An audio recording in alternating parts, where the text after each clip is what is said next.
We say, well, this is not simple wakala. It is wakala bil istithmar, i.e. this is investment agency contract. Okay.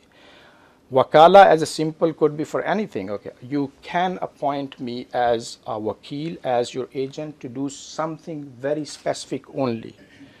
I appoint you as my agent to sell this house. Okay, I appoint you as my agent to buy and sell these securities only. Okay.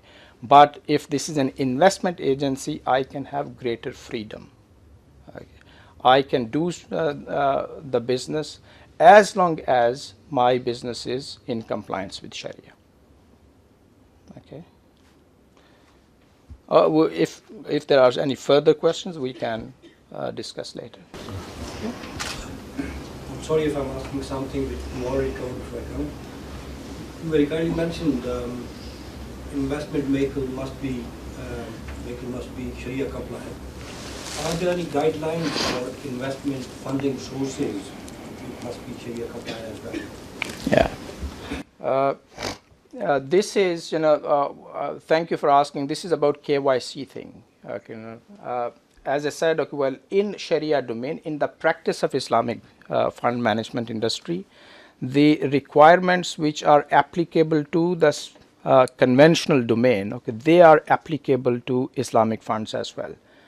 I know where you're coming from. Okay, from Sharia viewpoint, okay, this is not a requirement that the money which people invest into Sharia compliant vehicles must come from Sharia compliant sources.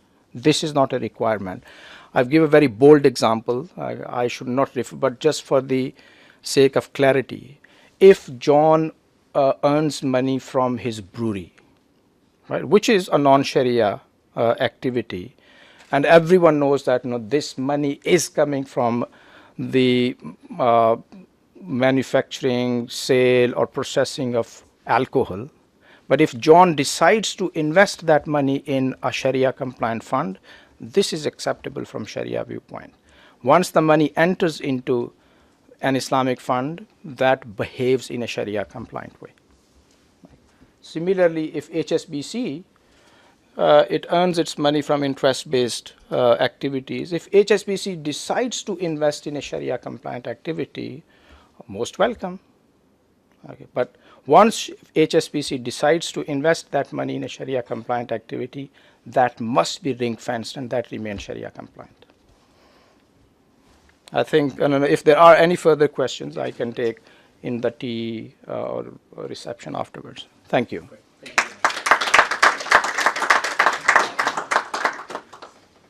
Yeah, first of all, thank you, Humayun. For those who don't know, he's certainly without question one of the leading thinkers in Islamic finance on a global basis right now. So I think everyone's lucky to hear his thoughts at the outset.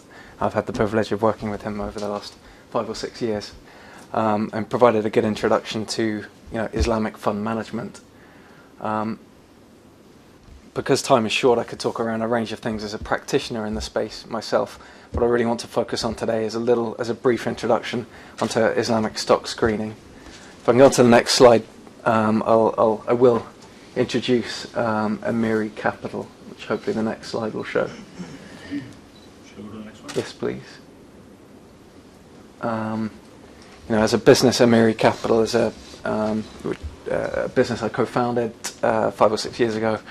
We are a Sharia-compliant asset manager, so we have set up funds along the lines that Humayun has explained.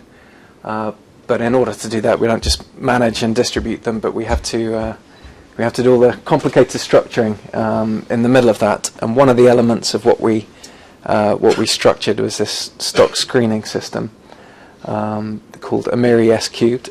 Back in the outset, when we were thinking around for our own equity long-short fund, how do we screen the stocks? There were only a couple of players in the market who could help us with this. They were Dow Jones Islamic Index and FTSE Islamic Index, and each of them only screened a few thousand companies. So we set out to develop a system or develop a product that could screen significantly more stocks. So that was very influential in understanding that key point. We were trying to cover more stocks, to screen more stocks, than just a few thousand. So I will explain that as we go through the slides. Okay. In order to understand stock screening, what is it that we're actually trying to do? Well, we're trying to determine what we can and can't invest in. Not every stock, or not every company is a Sharia compliant company, but that's not actually what Sharia stock screening is trying to establish. What it is trying to establish is whether you're allowed to invest in this company or not. So it doesn't need to have a Sharia committee behind it, but it needs to meet certain criteria. These criteria broadly fit into two different categories. One is financial ratios. You need to meet certain financial ratios. And the others is business activities. So only businesses involved in certain business activities are permitted. So to give an illustration on the financial ratios, the key and the most important ratio is a measure of leverage, or gearing. So any company that exceeds a minimum threshold, or 33% according to the criteria we have, would not be permitted. So there are three different financial ratios, each of which has to be met. But just as one example is that gearing ratio. So you can see how a company may or may not be permitted as a result. In terms of business activity screening, certain activities are not permitted. Certain kind of sin activities are perhaps the most obvious things in terms of gambling or alcohol or tobacco. But also, probably far more significant from an investment manager's point of view is financial services stocks, given the basis of the business being on the payment and receipt of interest or riba. So that has a very profound impact. So typically what you find as the output of this is that in an investable universe of something more than 40,000 companies which we cover, somewhere between 10 and 20,000 would be permissible, depending on the specific criteria that you use. Okay, so this slide, screening challenges. So we go back to the thing, I've talked a little bit about what you're trying to do in terms of determining what you can and can't invest in, and the reasons why you can and can't invest in those companies. I also commented on the fact that it's actually quite difficult to cover a large amount of stocks, which is what our goal was 5 years ago when we started creating Amiri S Cubed. And kind of the options that some institutions use is they'll do manual in-house screening, which is great if you just need to cover a small number of stocks, but it's time consuming, so it's not good if you need to cover a large amount. External consultants can be a very good option as well if you have a smaller universe to cover, the knowledge and expertise. The index providers, there are more index providers now in the space. S&P and MSCI have developed very credible offerings in the space. But again, each of these providers still covers only a small number of, or a single digit thousand number of stocks. What we did was we tried to create a degree of automation in the process in order to allow us to cover more than 40,000 stocks, and that's why we have the 0.4 there, the stock screening automated system. So it combines some automation in the process with a large amount of manual work. The challenges in it is, well, scalability I've been talking around, but non-uniformity of financial reporting, that's a challenge in order to get good credible results. Data incompleteness, if you're trying to cover that many stocks, particularly as you move out of the large caps, the data may decrease in quality. So at the bottom we've put some of the points, the key aspects underpinning Amiri S Cubed as to how we developed it. First of all, we wanted to take a standardized data feed. So why not depend on people who actually do this? So we use kind of Thompson and FactSet data, and who create standard templates for companies across on a global basis to standardize the data, both in terms of financial ratios or financial data and business activity. That gives us the raw inputs, but then you have to know how you're screening those. AOFI, for those of you who don't know what AOFI is, it's arguably the leading standardization body in Islamic finance based in Bahrain.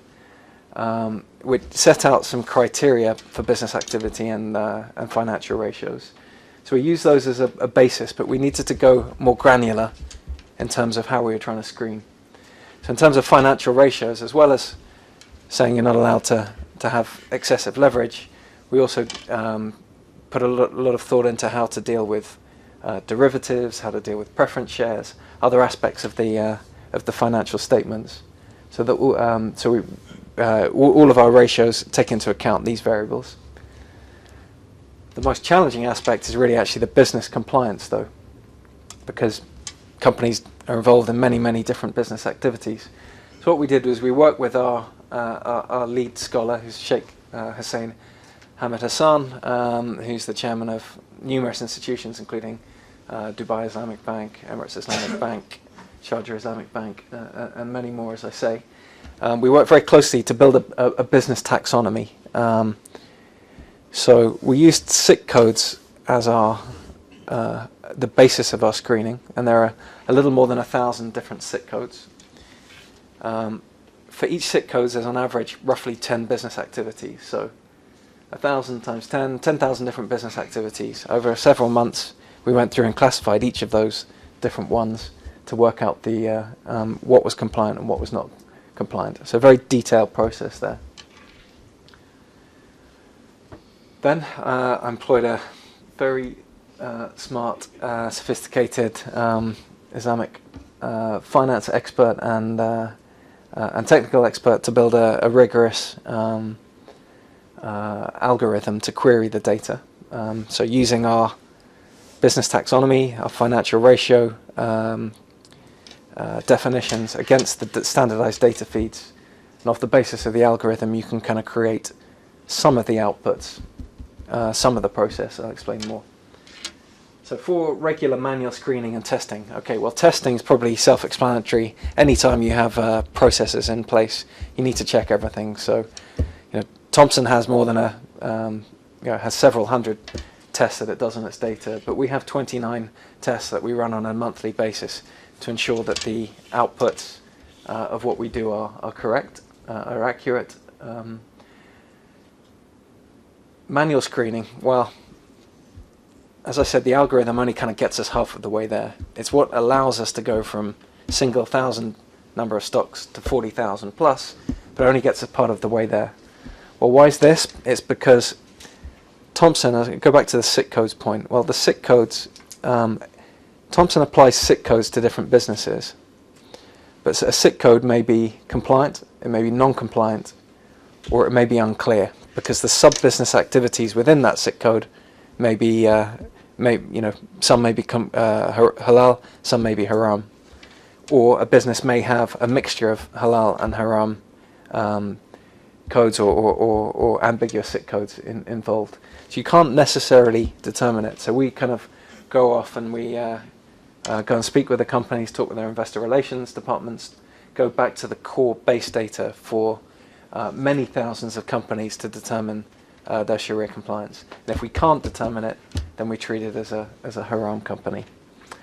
To give an example, which often refer to is Fujifilm, which we can stay on this slide for now. So I'm still on point 4 on the manual screening. The reason referring to that and why we often pick it is Hassan, who runs the product, has a PhD in mathematics and computer science from the University of Tokyo. So he's very passionate about Japan and worked out there for IBM and Dell for about 12 years. So it is a good example, though, because Fuji has 3 different SIC codes associated with it, 2 of which are halal, one of which is unclear. It's an ambiguous SIC code. So Thomson has applied those 3 different codes to it. That ambiguous SIC code is lenses. So now lenses could be used for very legitimate purposes, like in a camera, or it could be used in non-legitimate